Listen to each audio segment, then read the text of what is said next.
Hello, welcome to my vlog. For today's video, makikita nyo we are going to cut Melo's hair. Kasi, eto, umagang-umaga, nakatitik po sa akin at tingnan nyo naman yung mukha. Ayan, ang haba-haba na ng bangs niya at parang hindi nakapag-shave. O, diba? So, nilabas natin. Gustong-gusto niya yung mga tinitrim siya. Confident na po siya na ako ang nagtitrim sa kanya. Kaya, binigyan natin ng makeover today.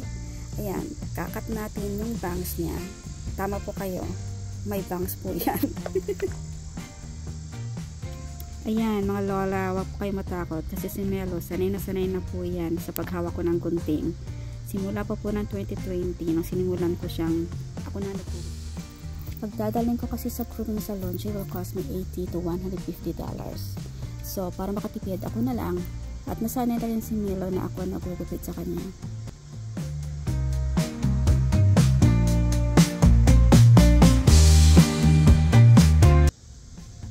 O, diba? Tingnan nyo. Confident na confident si Melo. Nakatingin pa yan sa camera, ha?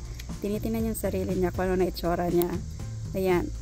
Hindi po siya nagpumapalag pagka may gunting sa harap niya.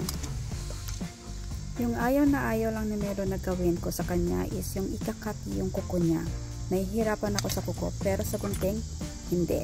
Gustong-gusto niya po yan.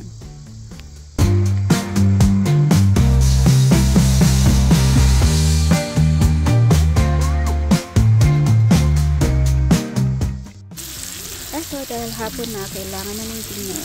Wala na pong oras na mag-grill sa charcoal. So, nilagay ko naman sa pan in garlic and butter. Dahil nagluto tayo ng steak today, kukunin ko tong dalawang 2 cherry tomatoes na parang ano na, pwede na kainin. Then, gagawa ako ng sausawan. Mayroon na akong siling labuyo. I am going to get some. 2 piraso lang po kinuha ko. Nilagay ko sa suka at toyo. Sobrang spicy na po niyan. Pero, alam mo, tumpak na tumpak po sa steak ko. Tingnan mo naman yung plato ko, diba? Ayan. Ang sarap. That's all for today. Bye!